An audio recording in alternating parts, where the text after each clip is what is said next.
Shalom ibu-ibu, hari ini kita akan persekutuan bersama di dalam kelompok-kelompok kecil dan sebelumnya kita merenungkan firman Tuhan dengan tema perbuatan. Mari kita berdoa meminta pertolongan Allah Roh Kudus supaya kita boleh mengerti firman-Nya. Allah Bapa kami di surga, kami berterima kasih Engkau Bapa yang baik yang selalu berkenan menuntun perjalanan kehidupan kami. Oleh karena itu Tuhan kami berdoa kiranya pada saat ini Engkau berkenan menyatakan kehendak-Mu kepada kami, khususnya mengenai bagaimana iman kami boleh berjalan sejajar dengan perbuatan kami. Kiranya Allah Roh Kudus boleh menerjemahkan firman Tuhan ke dalam hati dan pikiran kami, supaya kami boleh lebih mengerti dan lebih melakukannya di dalam kehidupan kami. Berbicaralah kepada kami Tuhan, karena kami memohonkannya di dalam nama Tuhan Yesus, Juru Selamat kami yang hidup. Amin. Mari ibu-ibu sekalian kita membuka Alkitab dari Yakobus pasal 2 ayat 14 sampai 26. Yakobus 2 ayat 14 sampai 26. Jikalau sudah menemukan, saya akan membacakannya untuk kita semua. Apakah gunanya saudara-saudaraku jika seorang mengatakan bahwa ia mempunyai iman padahal ia tidak mempunyai perbuatan? Dapatkah iman itu menyelamatkan dia?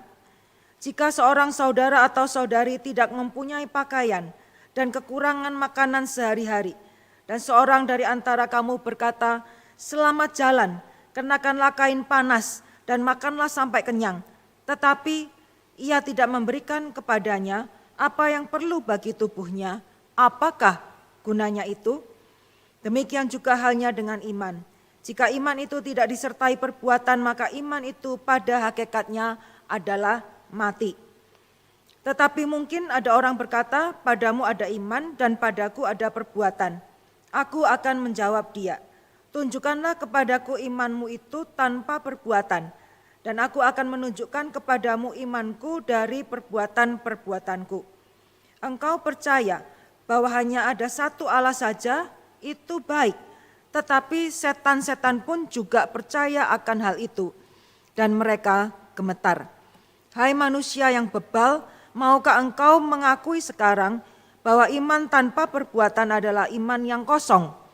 Bukankah Abraham, bapak kita, dibenarkan karena perbuatan-perbuatannya ketika ia mempersembahkan Ishak anaknya di atas mezbah?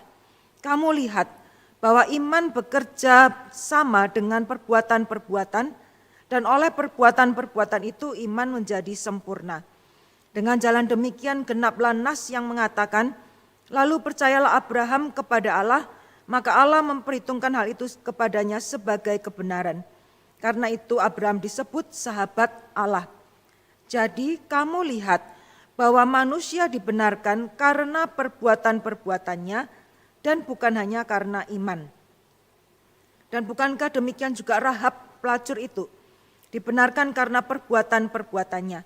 Ketika ia menyembuhkan orang-orang yang disuruh itu di dalam rumahnya, lalu menolong mereka lolos melalui jalan yang lain, sebab seperti tubuh tanpa roh adalah mati, demikian jugalah iman tanpa perbuatan-perbuatan adalah mati. Sampai sekian pembacaan firman Tuhan.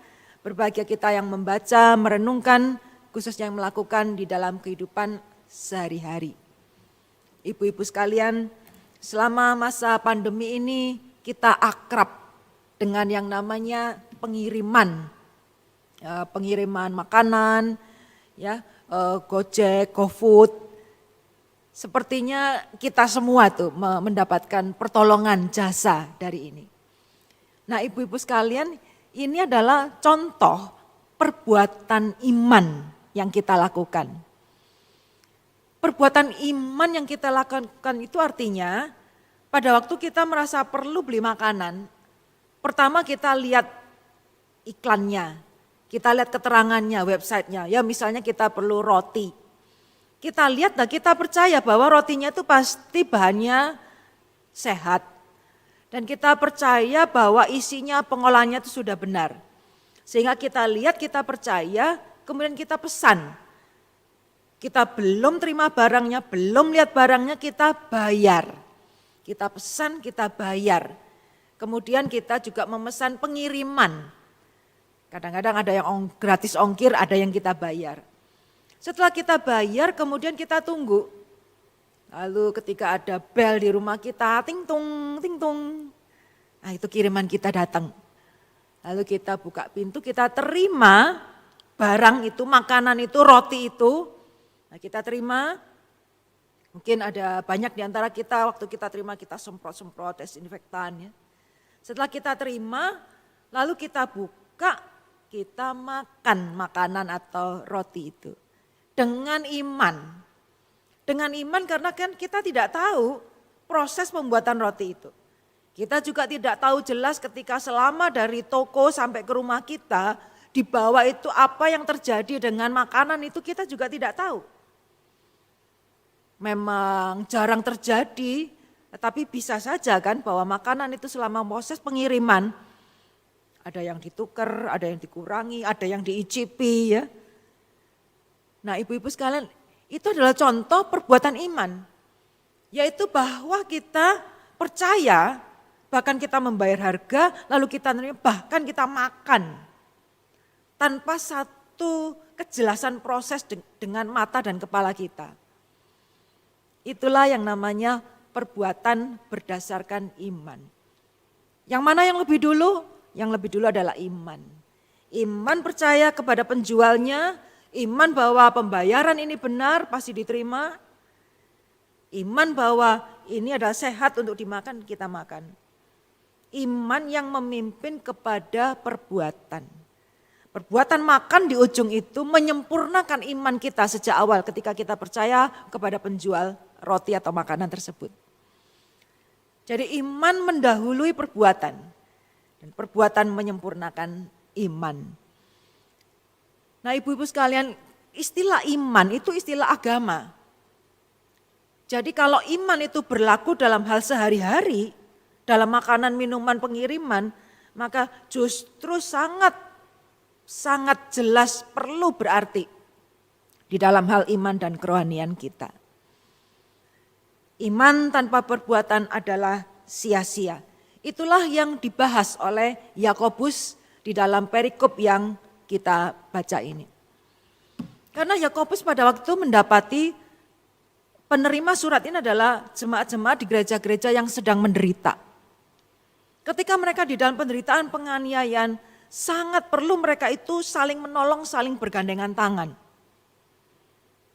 Kalau di dalam masa penganiayaan, masa sulit, kemudian orang itu masing-masing menarik diri, hanya memikirkan keamanan diri sendiri, maka disitulah terjadi penderitaan yang lebih jauh, yaitu penderitaan yang dirasakan dilalui sendiri-sendiri. Penderitaan itu jauh lebih berat jika kita merasa sendiri mengalaminya. Sehingga Yakobus memberitahu, meskipun engkau di dalam penderitaan, disitulah saatnya untuk mewujudkan imanmu di dalam perbuatan. Ketika engkau di dalam aniaya penderitaan karena imanmu, disitulah justru kesempatan menunjukkan bahwa kita beriman kepada Allah yang Maha Kasih, Allah yang memberikan kekuatan, cukup untuk membuat kita bisa menolong, memperhatikan orang lain. Jadi justru di dalam penderitaan sangat perlu bergandengan tangan. Oleh karena itulah Yakobus memberikan pengajarannya kepada jemaat pada waktu itu yang juga sangat relevan kepada kita di dalam zaman yang sulit seperti ini. Nah Yakobus itu mungkin di dalam dia agak kecewa, agak jengkel ya. Di situ dia memberikan satu kalimat retorika, pertanyaan retorika yang jawabannya sebenarnya sudah sangat jelas. Di sini pertanyaan yang pertama, apa gunanya iman tanpa perbuatan? Apa gunanya? Jawabannya jelas tidak ada gunanya. Retorika yang kedua adalah, dapatkah iman itu menyelamatkan kalau tanpa perbuatan? Dapatkah? Itu juga pertanyaan retorika yang jawabannya jelas tidak. Apakah gunanya? Enggak ada gunanya. Apakah menyelamatkan? Tidak menyelamatkan. Jadi dimulai dengan satu konsekuensi yang logis, satu pertanyaan yang ya kamu mestinya tahu jawabannya. Nah kemudian untuk meringankan himbauannya ini dia memakai 3 ilustrasi. Ilustrasi yang pertama dengan ilustrasi yang sehari-hari. Dia memakai ilustrasi, kalau misalnya saja ada orang yang cuma salam doang, ya, atau zaman sekarang omong doang. Kalau zaman dulu singkatannya NATO, no action talk only. Yakobus mengatakan, coba bayangkan kalau misalnya ada orang di sekitar kita tidak punya pakaian, tidak punya makanan, lalu kita cuma kirim salam, ya selamat jalan, semoga kamu hangat, semoga kamu kenyang, silakan jalan, selamat jalan. Apa gunanya? Kalau engkau kasih salam tanpa pemberian, gak ada gunanya. Itu ilustrasi yang pertama. Kalau cuma salam, cuma doa saja, tidak ada gunanya. Harus ada pemberian. Kemudian ilustrasi yang kedua dia pakai adalah Abraham. Abraham adalah bapak orang beriman.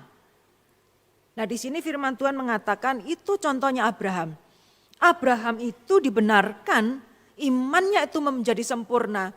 Allah itu berkenan, sangat berkenan memuji dia sebagai sahabatnya. Ketika dia mempersembahkan Ishak sebagai persembahan di atas mezbah. Lalu kemudian dia mengutip dari Kejadian pasal 15 ayat 6. Dikatakan bahwa Abraham itu menunjukkan bahwa iman itu bekerja sama dengan perbuatan. Dia mengutip di situ,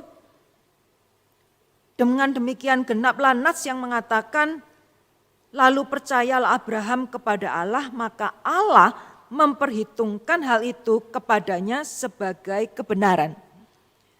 Ibu-ibu sekalian, Kejadian 15 ayat 6 yang dikutip di sini, ketika Allah memperhitungkan hal itu, iman Abraham sebagai kebenaran, ketika itu diucapkan, Abraham belum punya anak sendiri. Jadi ketika Kejadian 15 itu, Ismail belum lahir, Ishak belum lahir. Jadi ketika Allah berjanji kamu akan punya keturunan banyak, belum punya anak, Abraham itu sudah percaya. Jadi ketika Tuhan pertama berjanji dia sudah percaya. Kemudian setelah itu Ismail lahir, lalu dia mengatakan ini keturunanku yang mewarisi, bukan. Sehingga kemudian Ishak itu lahir. Setelah Ishak lahir barulah ada peristiwa Tuhan minta dia mempersembahkan Ishak sebagai korban. Ketika dia mempersembahkan Ishak itu, baru di sini juga dikatakan kedua kalinya Allah berkenan, Allah memperhitungkan hal itu sebagai kebenaran. Jadi Abraham sebagai bapak beriman pun sangat jelas bahwa iman itu nomor satu dan iman itu yang diperhitungkan oleh Tuhan bahkan sebelum perbuatannya. Abraham itu percaya kepada Tuhan sebelum dia punya anak. Dia percaya janji Tuhan akan keturunannya yang begitu besar. Abraham itu percaya akan tanah perjanjian pada waktu dia baru mau disuruh pergi dari tempat tanah kampung halamannya. Jadi bapak orang beriman pun itu iman nomor satu yang menghasilkan perbuatan. Jadi bukan dibalik, bukan ketika Ishak dipersembahkan baru di situ Tuhan memperhitungkan atau menganggap Abraham itu beriman. Bukan. Ya. Jadi bukan urutannya bukan perbuatan dulu, tetapi iman yang menuntun kepada perbuatan. Bukan perbuatan dulu lalu menunjukkan itu kemudian dia menjadi orang beriman. Jadi ibu-ibu sekalian, ini yang penting kita alami, kita pahami karena banyak orang yang kemudian memakai kitab Yakobus itu menjadi satu bahan untuk dilawankan, dipertandingkan dengan prinsip keselamatan oleh iman yang sering disampaikan oleh Paulus. Yakobus dengan Paulus tidak berbeda. Hanya Yakobus sekarang sedang menekankan betapa pentingnya kalau kamu beriman ada buktinya jelas, yaitu di dalam perbuatanmu. Kemudian contoh berikutnya adalah Rahab. Rahab jelas bukan orang Israel. Bahkan di sini jelas ditulis, ya nggak pakai sungkan. Rahab pelacur itu. Jadi dia jelas secara umum pun, bukan dari kalangan umat Tuhan, secara masyarakat umum pun dia itu adalah pelacur. Tetapi dia dibenarkan oleh Tuhan pada waktu dia percaya kepada utusan mata-mata dari Israel yang pergi ke negara. Dia percaya orang-orang ini orang benar. Dan percayanya Rahab itu dibuktikan dengan dia menerima orang-orang itu dan menolong mereka sembunyi dan meloloskan. Karena pada waktu itu orang-orang mata-mata dari Israel itu mau ditangkap.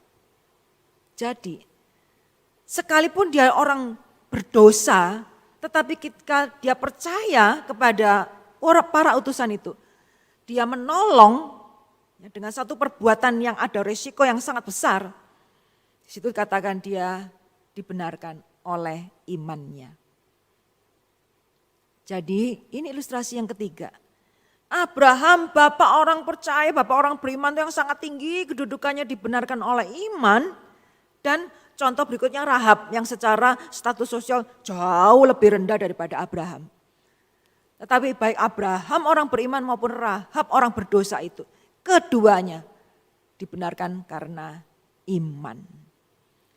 Jadi ibu-ibu sekalian, prinsipnya adalah iman percaya itu menuntun kepada perbuatan sehingga sempurna. Iman percaya menuntun kepada perbuatan, bukan iman minus perbuatan, bukan iman plus perbuatan, tapi tanda panah. Kalau kita beriman maka tanda panah akan menghasilkan perbuatan dan itu menjadikan iman itu sempurna. Kita dibenarkan oleh iman yang nampak dalam perbuatan kita. Bukan iman yang mati, yang kosong, tidak ada kenyataannya. Kita dibenarkan oleh iman, hanya oleh iman, itu reformasi. Tapi iman sejati pasti menghasilkan perbuatan. Seperti ilustrasi yang di depan tadi. Kalau kita beriman bahwa roti itu sehat, benar, tidak beracun dan enak, kita pesan, ada satu perbuatan. Lalu langkah berikutnya yang lebih berani kita bayar. Belum terima barangnya kita bayar. Lalu langkah perbuatan berdasarkan iman kita menerima makanan itu dan kita makan.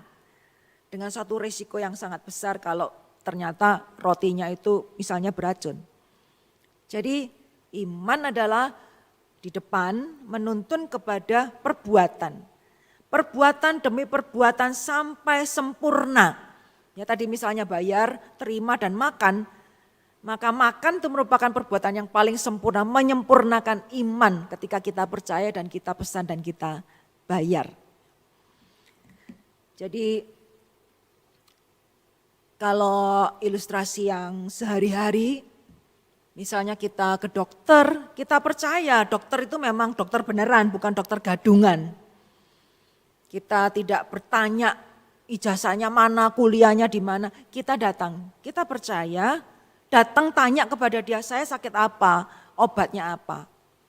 Setelah itu dia menulis resep. Iman itu artinya ketika kita terima resep, kita pergi ke apotek, lalu kita bayar obatnya, di rumah kita minum obat itu. Itu adalah perbuatan yang menyempurnakan iman percaya kepada dokter itu. Kalau kita setengah-setengah perginya ke dokter percaya tapi setelah kita lihat dokternya kok kayaknya meragukan misalnya kok masih muda misalnya. Ataupun kita ya terpaksa di situ kita sudah bayar tetapi resepnya kita tidak tebus, kita tidak beli obatnya. Atau menurut survei banyak orang yang terima resep beli obat tetapi tidak diminum dengan sesuai dengan aturan. Menjadikan mereka tidak sembuh. Itu banyak yang terjadi. Kalau kita imannya setengah-setengah, pergi ke dokter, nggak percaya resepnya, ataupun beri obatnya nggak minum, maka tidak ada kesembuhan. Jadi iman itu diperbuktikan dengan perbuatan hingga tuntas, hingga sempurna. Contoh yang lebih ringan ya, seperti tulisan di situ, nah, sudah bikin kopi kok tapi tetap ngantuk, oh ternyata belum diminum. Jadi ada di depan mata, mampu membuat kita lebih berjaga, nggak ngantuk. Tapi kalau nggak diminum ya nggak ada gunanya. Nggak salah kopinya. Tapi kita yang tidak berbuat tuntas. Jadi ibu-ibu sekalian, demikian juga di dalam kehidupan kita sehari-hari. Iman itu seharusnya, sewajarnya, normalnya menghasilkan perbuatan. Sama seperti benih.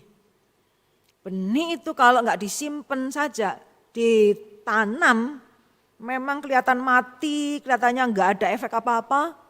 Tapi kalau sudah ditanam, dirawat, akan bertumbuh menjadi tumbuh-tumbuhan. Iman menghasilkan perbuatan. Bukan iman plus perbuatan, bukan. Iman itu cukup, karena iman itu yang menentukan. Bukan plus perbuatan. Karena kalau plus perbuatan, perbuatan itu diperhitungkan, maka hal itu menjadi suatu tanda tanya. Jangan-jangan perbuatan kita tidak cukup untuk menambahkan iman kita ini. Kita percaya sesuai dengan Alkitab bahwa kita diselamatkan oleh iman, bukan plus perbuatan, tetapi iman yang menghasilkan perbuatan. Yakobus memakai satu ilustrasi yang tidak enak didengar tetapi benar ketika dia mengatakan, kamu percaya ada Allah, dikatakan itu baik, tetapi setan-setan pun juga percaya hal itu. Jadi musuh kita, mereka itu percaya ada Allah. Kalau enggak percaya, enggak mungkin dia menghalang-halangi pekerjaan Allah. Seperti ketika Yesus beberapa kali bertemu dengan orang yang kerasukan, setan-setan itu percaya Yesus. Percaya siapakah Yesus, tetapi mereka tidak taat di dalam kehidupannya. Jadi setan itu punya iman, percaya kepada Allah itu yang ada, tetapi mereka tidak punya iman percaya yang membawa kepada pertobatan. Mereka tidak pernah bertobat, mereka percaya Allah itu ada, tetapi mereka menjadikan Allah itu musuhnya. Jadi Yakobus mengatakan, kalau kamu cuma percaya itu ada, Allah itu Maha Kuasa, tetapi kamu tidak taat mengerjakan perintah kehendak Tuhan, maka sama saja kamu dengan musuh kita. Apa gunanya? Sehingga di situ ditutup juga dengan ilustrasi yang juga sangat menakutkan sebenarnya. Dikatakan, sebab seperti tubuh ada tanpa roh adalah mati, demikian juga iman tanpa perbuatan adalah mati. Jadi kalimat terakhir ini memakai ilustrasi mayat, tubuh tanpa roh mati. Maka iman tanpa perbuatan itu juga adalah mati. Jadi kalau kita beriman tetapi tidak kelihatan perbuatan yang nyata dalam hidup kita, maka iman kita itu mati. Dan mati itu menimbulkan bau yang tidak enak. Makanya banyak orang Kristen yang hidupnya tidak enak, baunya tidak enak. Munafik lah dan seterusnya, tidak jadi, baunya enggak enak sehingga orang enggak suka. Kalau bertemu dengan orang Kristen yang imannya mati, karena mati pasti bau. Jadi ibu-ibu sekalian, betapa pentingnya iman yang menghasilkan perbuatan.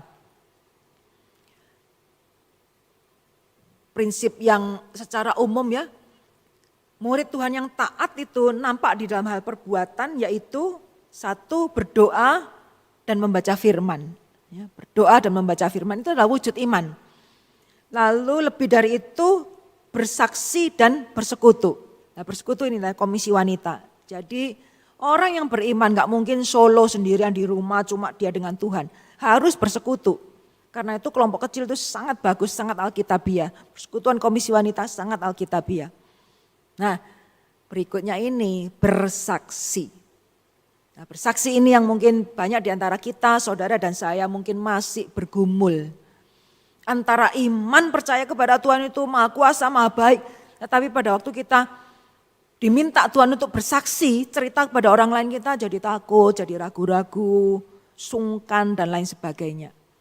Nah, mungkin dalam poin ini ya, kita perlu betul-betul lebih menunjukkan iman kita kepada Tuhan. Di dalam perenungan nanti kita bisa sama-sama kita memikirkan contohnya seperti ini. Kalau di sekitar kita ada orang yang sedang susah, nggak usah nyari-nyari, tapi kita dengar, kita tahu jelas.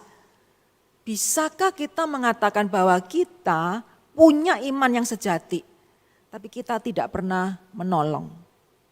Masa pandemi ini sudah 1 tahun, pasti ada orang, teman, keluarga yang kita tahu sedang susah. Selama 1 tahun ini, berapa kali pernahkah kita berbuat baik menolong mereka, tidak salam doang? Nah kalau kita tidak pernah menolong mereka, bolehkah, bisakah kita, tegakah kita mengatakan bahwa saya ini orang yang beriman sejati? Lalu perenungan yang kedua, kita boleh yakin kalau kita selamat, kalau iman kita sudah menghasilkan perbuatan baik.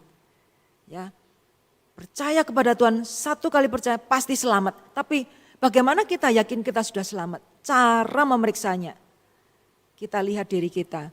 Saya ini sudah semakin baik atau tidak? Berapa tahun, berapa puluh tahun saya kenal Tuhan, bertobat jadi anggota kelompok kecil. Apakah saya ini makin baik? Apakah saya lebih murah hati atau tambah pelit atau tetap pelit? Tetap egois atau makin egois? Nah, kalau kita beriman sejati sudah diselamatkan, pasti ada perubahan yang dulunya pelit menjadi kurang pelit, lama-lama jadi murah hati. Yang dulunya egois cuma mikirin diri sendiri terus, pelan-pelan minimalnya mulai memikirkan keluarga, saudara kandung, anggota kelompok kecil, memikirkan komisi wanita, memikirkan KW dan seterusnya. Jadi ibu-ibu sekalian, mari kita di dalam kelompok kita masing-masing kita mengingat. Perbuatan baik praktisnya apa? 1, kalau kita percaya Yesus adalah juru selamat dunia, perbuatan baik yang pertama adalah kita berdoa, menerima Yesus sebagai Tuhan dan juru selamat kita pribadi. Pak, istilahnya jangan cuma pacaran, jangan cuma menggemari Tuhan Yesus, jangan cuma fans, tapi baptis. Menerima Yesus seperti orang dalam tanda kutip menikah, statusnya itu sudah resmi. Karena hanya orang yang sudah menikah yang akan mendapatkan hak waris, bukan cuma sekedar pacaran atau penggemar. Perlu langkah kita berdoa menerima Tuhan Yesus sebagai juru selamat. Langkah yang kedua, ada usaha yang jelas untuk bertumbuh dan bersaksi. Itu adalah perbuatan baik. Berusaha bertumbuh, baca Alkitab, berdoa, bersekutu, dan bersaksi. Sebagai proyek ketaatan selama bulan ini, bulan Juni ya, Mei Juni, 1, memberikan persembahan untuk rumah Tuhan yaitu perpuluhan. Ini adalah wujud iman bahwa yang kita punya adalah berkat Tuhan, sehingga 1/10 perlu dikembalikan untuk rumah Tuhan, pelayanan pekerjaan Tuhan. Lalu proyek ketaatan pilihan yang kedua yaitu sumbangan sosial. Gereja kita sangat baik, sinode kita sangat baik, selalu mengumpulkan persembahan bantuan kepada tempat-tempat pada orang-orang yang menderita ya. Gereja kita, sinode kita sangat baik, punya banyak proyek sosial. Dan yang sekarang sedang kita lakukan adalah bantuan gelombang yang kedua untuk saudara-saudara kita di NTT yang mengalami badai seroja. Ada himbauan untuk gelombang kedua, mereka memerlukan selimut ya, lalu alas kaki, boleh baru, boleh bekas, dan yang ketiga pakaian dalam. Sinode kita gelombang 1 sudah kirim 1 truk pakaian bekas, jadi sekarang jangan pakaian bekas lagi. Mereka memerlukan selimut, alas kaki, dan yang ketiga pakaian dalam yang baru ya. Jadi nggak usah nyari-nyari, tetapi dibukakan di depan mata kita. Lah kalau ada gini kita kalau cuma salam doang, berdoa doang, itu bisa menimbulkan tanda tanya kesejatian iman kita. Dan yang terakhir ada proyek kita bersama yaitu kesaksian firman. Kalau kita beriman firman Tuhan pasti bagus, pasti manjur, pasti berguna, menghibur. Kalau kita beriman itu, mari kita wujudkan, kita sharing kepada orang lain. Siman itu gampang sekali, hanya lewat pegangan handphone kita, hanya tinggal ketik, sharing, kirim kepada satu orang, satu minggu, satu ayat. Sebenarnya gampang, tapi berpulang kembali kepada iman kita. Apakah kita beriman bahwa firman Tuhan ini bagus? Bahwa Tuhan akan memakai ini, sehingga seharusnya itu mengurangi sungkannya kita, takutnya kita selama kita membagikannya dengan sopan santun kepada orang-orang yang kita kenal. Untuk menegaskan semangat kita untuk proyek yang terakhir, saya mengajak kita sebagai penutupan membaca bersama firman Tuhan mengenai kuasa firman yang dijanjikan oleh Tuhan.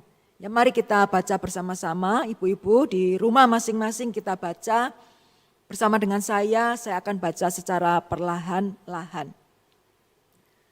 Sebab seperti hujan dan salju turun dari langit dan tidak kembali ke situ, melainkan mengairi bumi, membuatnya subur, menumbuhkan tumbuh-tumbuhan, memberikan benih kepada penabur, dan roti kepada orang yang mau makan, demikianlah firman-Ku yang keluar dari mulut-Ku. Ia tidak akan kembali kepadaku dengan sia-sia, tetapi ia akan melaksanakan apa yang ku kehendaki dan akan berhasil dalam apa yang kusuruhkan kepadanya. Firman Tuhan tidak akan kembali dengan sia-sia. Jangan sungkan, jangan ragu. Saudara akan memberkati orang lain pada waktu kita mewujudkan iman kita dengan perbuatan sharing, membagikan firman Tuhan kepada orang lain. Kiranya Tuhan yang menolong kita untuk semakin sempurna di dalam berbuat, menunjukkan dalam perbuatan. Sehingga iman kita itu menjadi iman yang sejati. Mari kita berdoa. Allah Bapa kami di surga, terima kasih oleh karena Engkau mengingatkan Tuhan betapa pentingnya kami mewujudkan iman kami di dalam perbuatan. Tuhan ampuni kami sering melupakan atau kadang-kadang ada gap yang begitu besar antara iman dan perbuatan kami.